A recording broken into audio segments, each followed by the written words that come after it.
1 Corinthiens chapitre 3 versets 10 à 11. Selon la grâce de Dieu qui m'a été donnée, j'ai posé le fondement comme un sage architecte, et un autre bâtit dessus. Mais que chacun prenne garde à la manière dont il bâtit dessus. Car personne ne peut poser un autre fondement que celui qui a été posé, à savoir Jésus-Christ. Bonjour, et bienvenue dans cette vidéo. Savez-vous que Dieu a des projets de paix pour vous, et non de malheur? La bonne nouvelle, c'est qu'il vous a donné par votre nouvelle naissance le plan de votre vie, et vous le tenez entre vos mains. Tout comme notre Père Céleste, vous avez été créé à l'image de Dieu. Vous êtes l'architecte de votre destin. Aujourd'hui, chaque choix que vous faites, chaque rêve que vous poursuivez, ajoute une brique à la grande conception du plan de Dieu, de votre vie. Alors, accueillez ce pouvoir.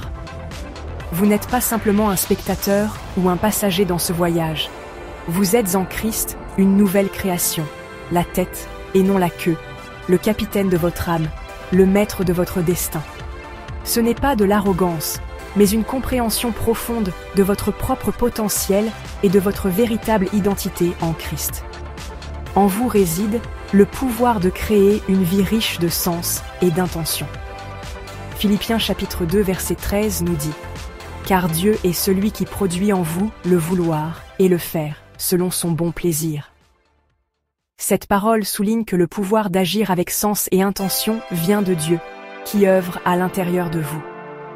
Il place en vous le désir, le sens et la capacité, l'action, de construire une vie alignée avec sa volonté. Ce pouvoir ne consiste pas à plier le monde à votre volonté, mais à aligner votre volonté avec un but plus élevé, un but commun.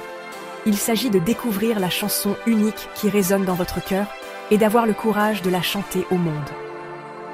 Ce voyage de découverte de soi n'est pas toujours facile. Il y aura des défis, des doutes, des persécutions et des moments où vous remettrez tout en question, même votre chemin. Mais rappelez-vous, même l'architecte le plus talentueux rencontre des obstacles. Même Jésus a demandé au Père d'éloigner cette coupe. Le véritable test ne consiste pas à éviter les obstacles, ni la croix, mais à la façon dont vous les surmontez. Comment vous les intégrez dans le chef-d'œuvre en constante évolution de votre vie. Pour véritablement exploiter le pouvoir de l'architecte intérieur, de l'esprit du Créateur, nous devons rechercher l'alignement avec une force supérieure à nous-mêmes. En tant que femmes chrétiennes, nous l'appelons Dieu, le Saint-Esprit, l'Esprit de notre Créateur.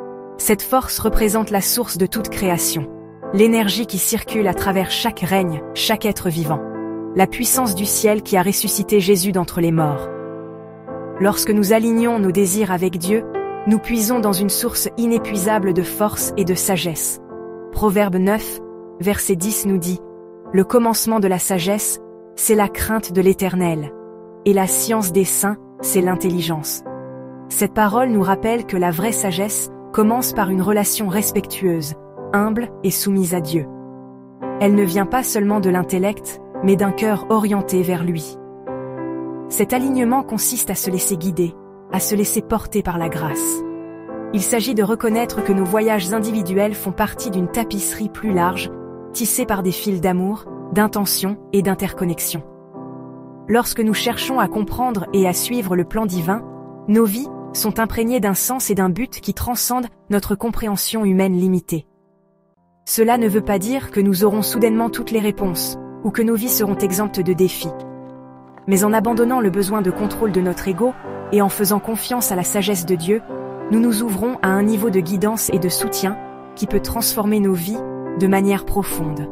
Nous commençons à voir les défis comme des opportunités de croissance et les revers comme des tremplins sur notre chemin vers la plénitude.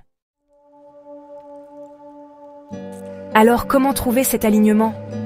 Comment entendre les murmures de Dieu au milieu du bruit du monde? La réponse se trouve dans la Bible. Nos cœurs et nos esprits sont de puissants instruments, capables de recevoir des conseils et de l'inspiration de la parole de Dieu.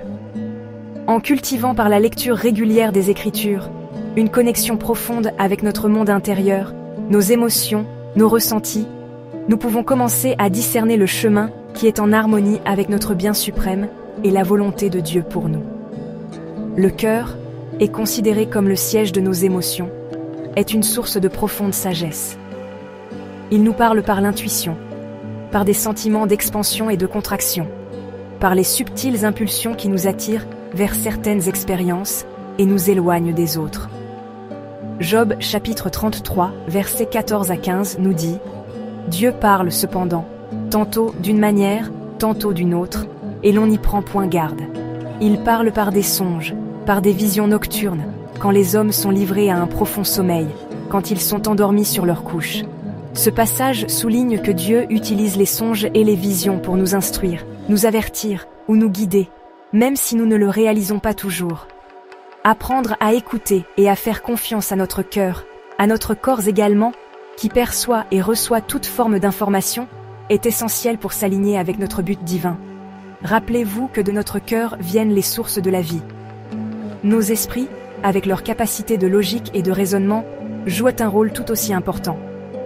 Par la méditation des Écritures, la réflexion et la contemplation de notre vraie nature, nous pouvons calmer le bavardage de l'ego et créer un espace pour que l'inspiration de l'Esprit Saint puisse nous traverser. En étudiant les enseignements bibliques, en engageant des conversations significatives et simplement en prêtant attention aux synchronicités et aux signes qui apparaissent dans notre vie quotidienne, nous pouvons obtenir plus de clarté sur notre chemin et notre but unique.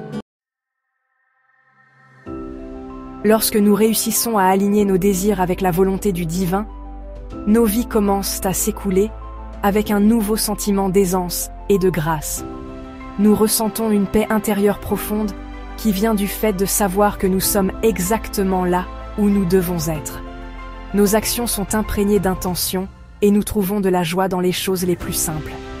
Nous devenons des instruments d'amour et de guérison dans le monde, rayonnant de compassion et de bienveillance envers tous les êtres. Cela ne veut pas dire que nos vies deviendront parfaites ou que nous ne serons plus jamais confrontés à des défis. Mais notre perspective change.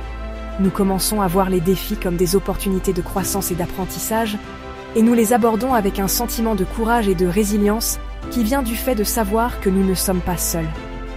Cet alignement s'étend également à nos relations avec les autres. En cultivant l'harmonie intérieure, nous attirons naturellement des personnes et des expériences qui reflètent notre nouveau sentiment de paix et d'intention. Nos relations deviennent plus authentiques et plus épanouissantes, basées sur le respect mutuel, l'amour et la compréhension. Nous reconnaissons l'étincelle divine en chaque personne que nous rencontrons, et nous nous efforçons d'interagir avec chacun avec compassion et bienveillance. Jean chapitre 13 verset 35 nous dit « À ceux-ci tous connaîtront que vous êtes mes disciples, si vous avez de l'amour les uns pour les autres. » Je vous remercie d'avoir écouté cette vidéo, et je vous souhaite d'être grandement bénis par notre Seigneur Jésus-Christ.